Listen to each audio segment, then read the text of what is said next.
Really, the goal is just to use our stories to bring veterinary medicine to life for the pet caretakers of the world. And we're doing it because we believe that educating these caretakers is the most powerful thing that we can do to improve the life quality of all of the pets that we love. Hey, everybody. We're back, finally. It's Vet Tales from Northside. I'm Dr. Keith. And today I have a really fun new special guest.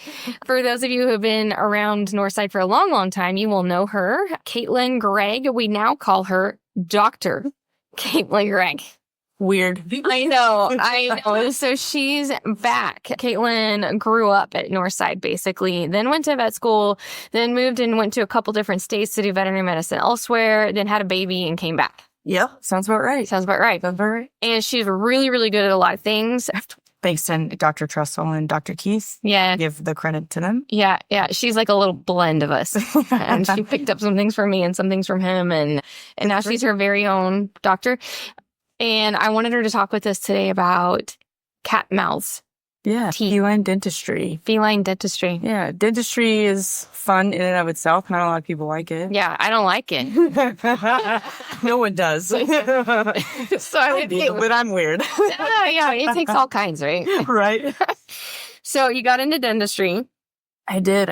I really like it. I think that was another Dr. Trussell thing because I know that you didn't like dentistry. So I wanted to make sure that just in case, there would always be a backup. And of course I left and came back. But yeah, so I really like it. It's very fulfilling and it's nice to watch animals that can't eat. All of a sudden they're eating with gusto and you're just like, oh my gosh, like this is amazing. Yeah. By pulling a tooth, Right.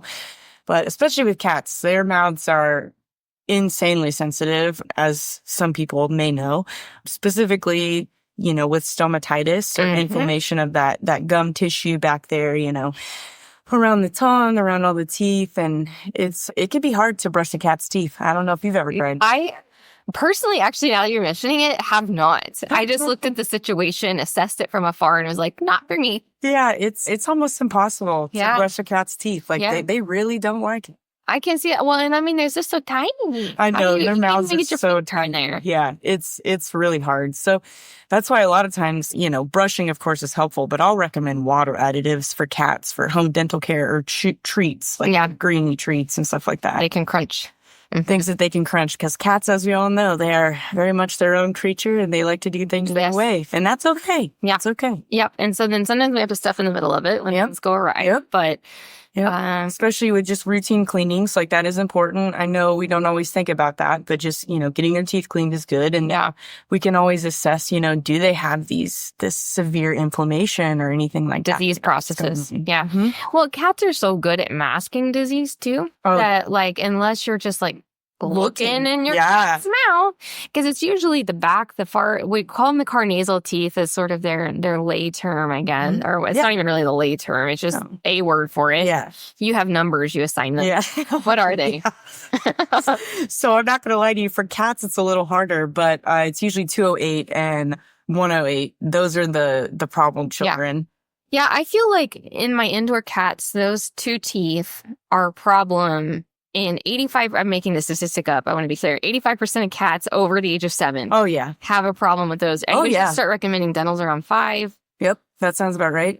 But they're so far back in the cheek until they come in for their exams, you don't know. No, and it's hard to look at their teeth. Even cats who love their owners, they don't really love fingers being shoved in their mouth. And you got to really pick that lip up and back. Mm-hmm. And sometimes you have to open the mouth because even just doing that is not, Yeah, I don't know if you notice, too, that the mouth then closes sometimes. Yeah, and then, sometimes those teeth close on you, and oof, that hurts. No, cat bites are so bad for you. They're really bad. We had one of our staff get, sickness to go to the hospital. Yep, she got MRSA, too.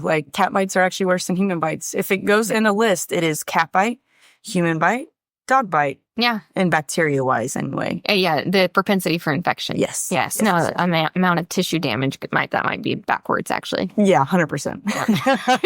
Because the cats just leave this little teensy hole. Yep. They put all that bacteria in. Yeah, I think that's, that's part of it. For cats, that's how they kill some of their prey. It's like injecting their toxins. Yep, that's exactly what they're like, here, let me leave a little piece with you. That's right.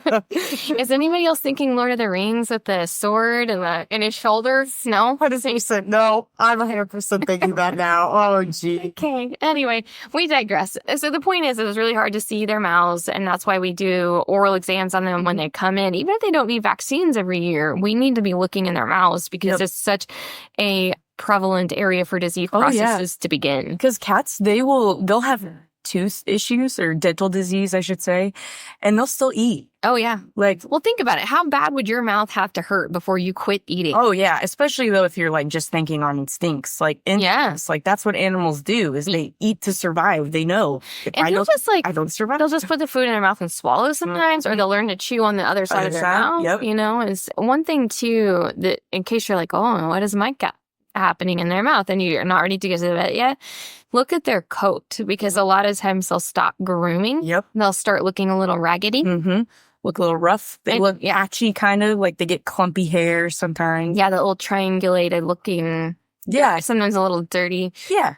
Yeah, and also another good rule of thumb is if your cat is 9 or older and you've never had its teeth cleaned, really good odds. Oh, yeah. That has dental disease. Oh, yes. And it may not even be super severe, but it's severe enough that if you don't do something about it, it will become worse. And then that's when we run into those problems. Extractions. Yep. Instead of just a cleaning, now we're losing a tooth. Yep, that's why preventative dentals are so important. And that's why we do try to recommend cats 5, even sometimes a little younger. Yeah, it depends on the cat, you know.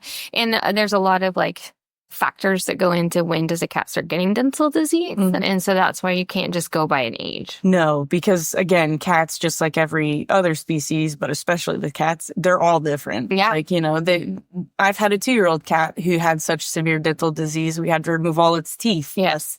Then you have the flip side where I've had a 15-year-old cat has most of his teeth. Right. But we made sure to do those preventative dentals to make sure that happened. Yeah. And if your cat ever does have one of those weird diseases, it doesn't mean you did something wrong. No. Some cats are just genetically predisposed to certain conditions, which we'll dive into in a minute. Yeah. Before we get into the ugliest of all the cat oral diseases, you want to talk about tooth root resorption a little bit? Oh, yeah. Tooth root resorption. So with that, a lot of times, cats can actually get feline oral resorptive lesions, which just basically big fancy words for their teeth just start dissolving because their body starts to eat away at them. And it could be as little as, almost, they're not cavities in cats and dogs because we don't feed our cats and dogs sugars, but that's the best way to describe it. Right. It's similar in the sense that there's an enamel disruptor. Exactly. And they can get like holes in their teeth, but not just above the surface. It can happen a lot below the surface too. That's another reason why not only is dentistry important, but those dental x-rays. Yeah, absolutely.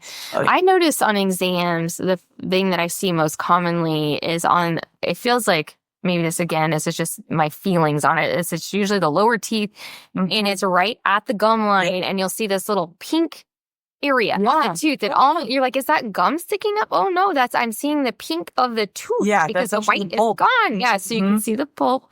And that's pulp exposure is painful. And the teeth might be like pristinely clean. Oh yeah. And then there's just this little pink bleb on the bottom of those lower teeth, right at the gum line, is actually where the enamel's missing. Yep. And we're actually seeing it. I know we're not talking about dogs today, but we're actually starting to see it in little dogs too. Yeah. These resorptive lesions. Isn't that weird? It is very weird. Still unsure as to why. Same with cats, though. Yeah. Still don't know 100% why. Speculation is really just immune mediated. But what's triggering that? That's another great question. Yeah. Is it genetics? Is it something inflammatory in their life? Even food. Yeah. Some cats, we've found out, we switch their food and then they stop having these resorptive lesions. So it's like, is it a food allergy? Right. Like, it's bizarre. Food allergies, which is a huge tangent, but food allergies in pets are really weird because they're very seldom GI diseases. They're usually skin or ears, which is an extension of the skin. Yeah. But now we're teeth thing. Yeah. Yeah. Like it's It's crazy, some of the stuff we see. But yeah, those feline oral resorptive lesions, especially like you said on the bottom, that's honestly the most common place. Oh, good. So I wasn't just... No, Okay. that's a real thing. All right. Goodness. Chalk one up. If anybody's keeping score, I got one right.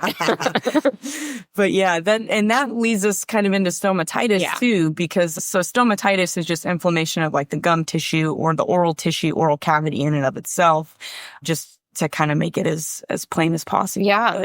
But you can see the resorptive lesions with those. And a lot of times those cats, you can't even medically manage. Nope.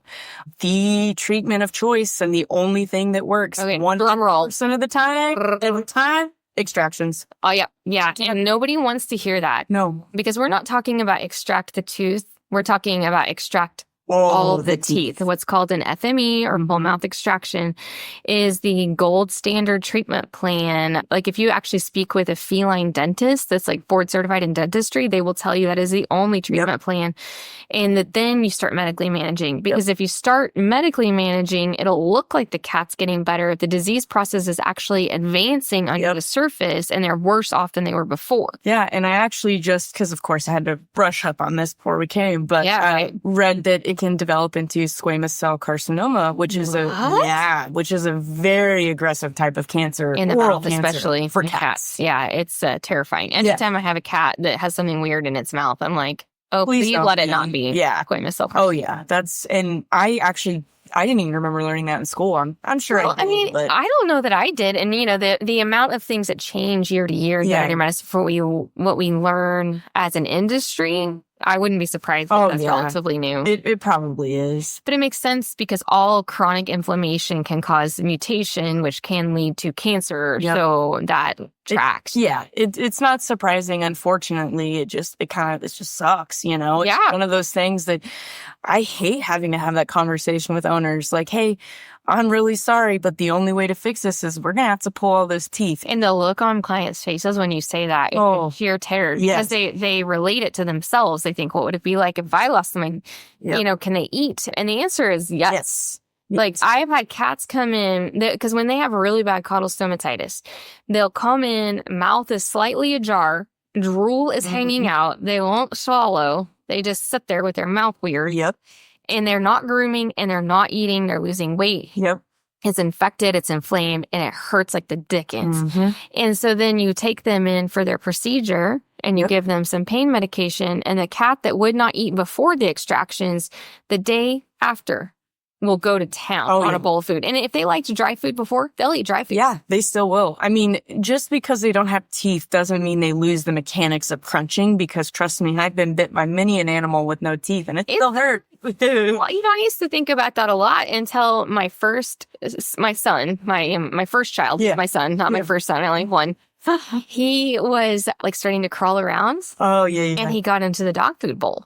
And he mushed up a piece of dog food, no teeth. I thought, the hard palate. Yeah. We don't always think about that. And so they're just, is it even the hard palate? Whatever that is. No, hard palate. Yeah. And so he's just mushing it up. And kitty cats will do that, or they'll just lick them and swallow them. Yep. That's another big thing. Cats and dogs alike, they'll just, and it's not great, but it's not, as long as they don't do it super fast. Right. It's fine. But because it's a kibble. Like if they were eating like whole pieces of corn, it's all going to come out as a whole piece of corn. You got to chew the food. But luckily with kibble, it's processed. As soon as the acids of the stomach hit it, it all turns to fluff. Yep, it does. And they're able to absorb all those nutrients. So they don't have to chew their food like we do. Yeah, true story. Yeah, it's honestly one of the best feelings ever. Like when you have these stomatitis cats that are just, you look at them and they're miserable. They're just, you do pain medicine. Like, don't get me wrong, I have tried to medically manage these cats. Especially because the owners are like X-nay on the full a lot of people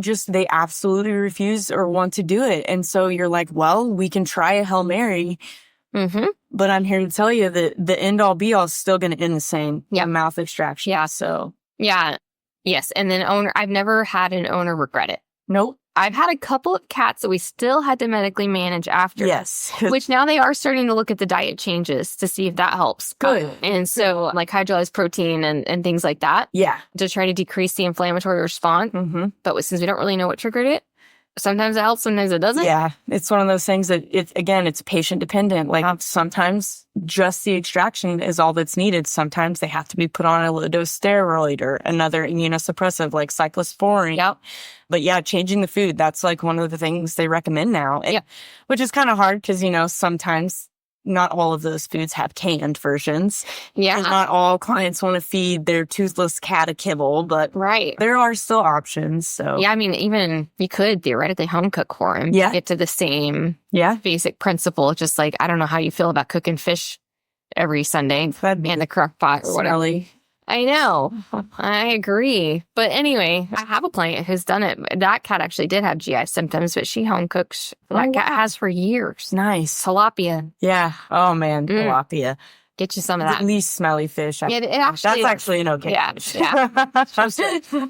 So anyway, yeah, and then if you don't have the funds available at the time, we can do pain medications. We're managing with antibiotics and things like that to try to keep them under control. But for the most part, like even that's just a Band-Aid. And sometimes that Band-Aid doesn't even hold. Yeah.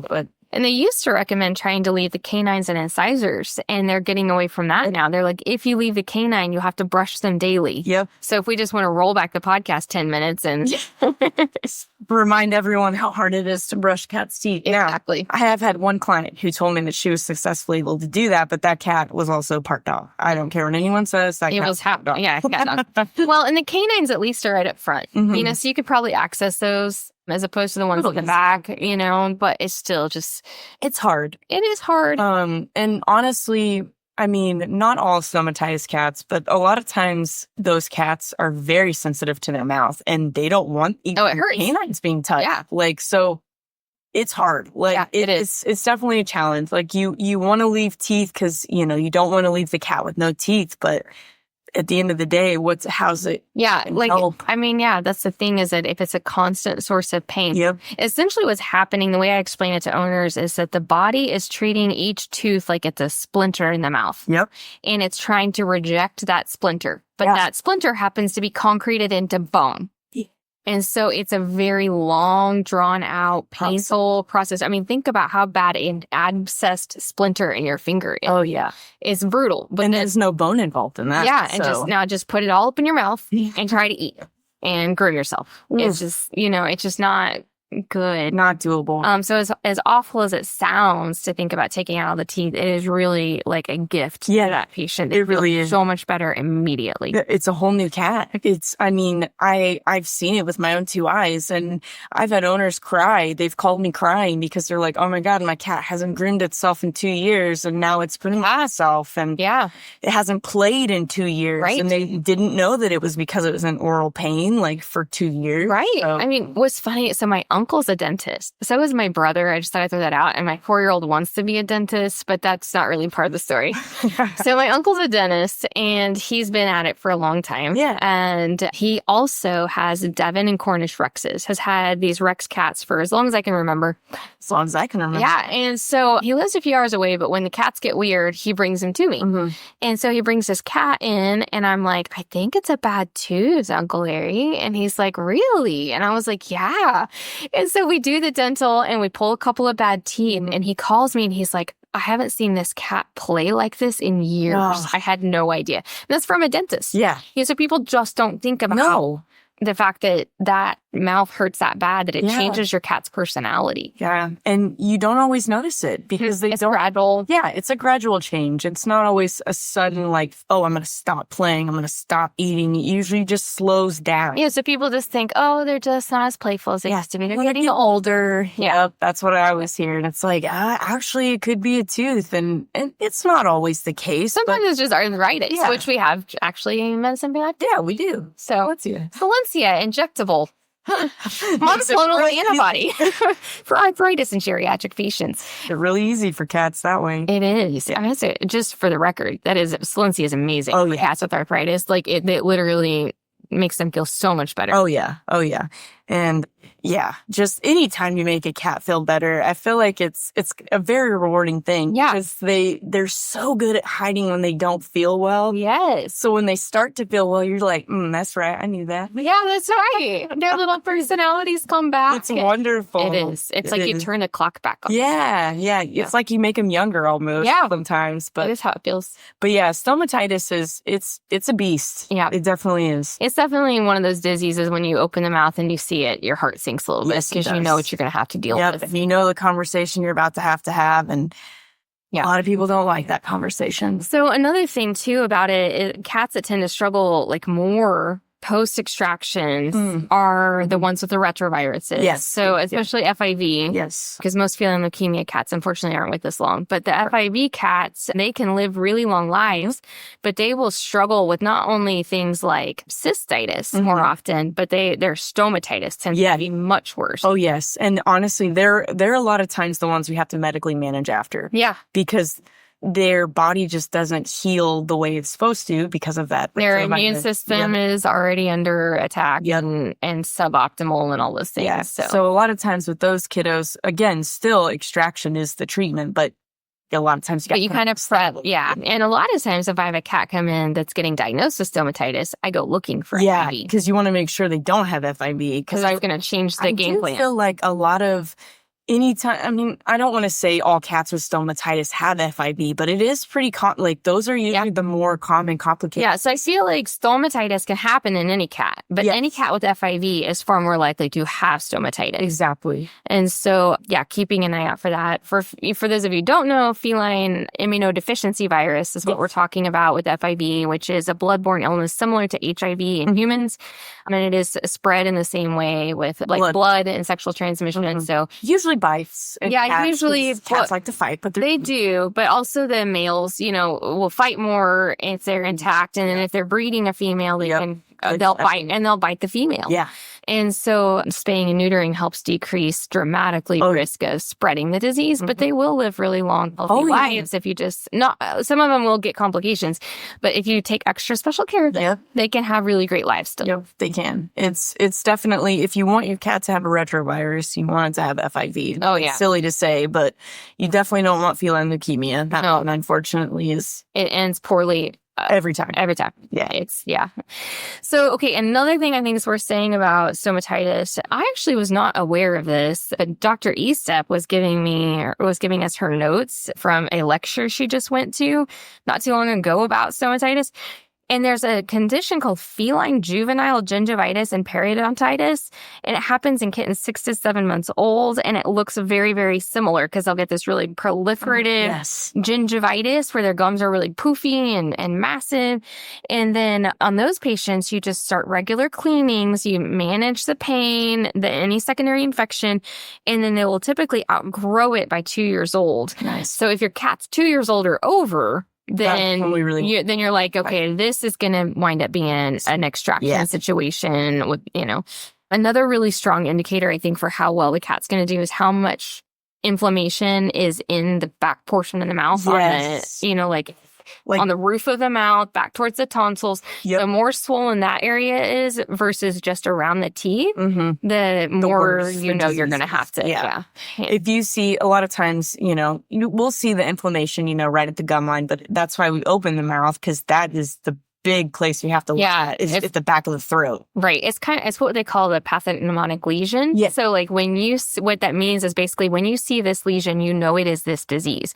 So you see gingival inflammation, it could be a lot of things, but you have that and you open the mouth and it's on fire at the back of the throat up towards the soft palate up to the hard palate.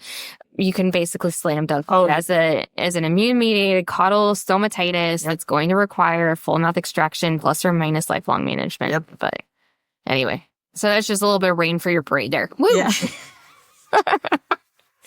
Wait, we need a happy note. We need a happy note. We do the happy note. Wilson was a cat that we had he was the meanest, baddest cat.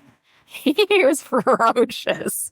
And he had caudal stomatitis, and I tried. He was probably diagnosed 10 or 12 years ago, and I tried to manage him for like 6-8 months, and finally I was like, no, we have to pull it.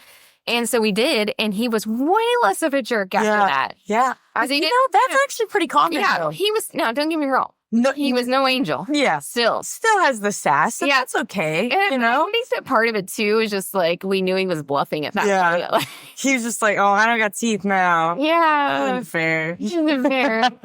But I bet you, honestly, after you removed all that, that was one reason why you got And then he lived for a long, long time after that. Oh, that's awesome. Yeah. I love that. Anyway, there's a happy note for you. Oh, yeah. And I mean, stomatitis isn't a death sentence. No. It can be managed. And sometimes it's very low maintenance. After you pull the teeth. After you pull the teeth, you're done. Don't need anything after that. Yeah. So it's not all gloom and doom. No, this is really just to prepare you in case you ever hear a veterinarian tell you your cat needs a full mouth extraction. Oh, yeah. It's okay. It is okay. They're going to feel better. They will. Like, I can promise you, as someone who loves dentistry, and I really do love it, pulling teeth, sure, that's fun, but I don't love doing it. Like, I'd love to keep the teeth in there. Whenever I tell you, we have to pull all your cat's teeth, I'm not doing it for fun. No, it's hard work. It's hard work. It takes a lot of strength, patience, and more patience. Which is why I don't do dentistry, just for the record.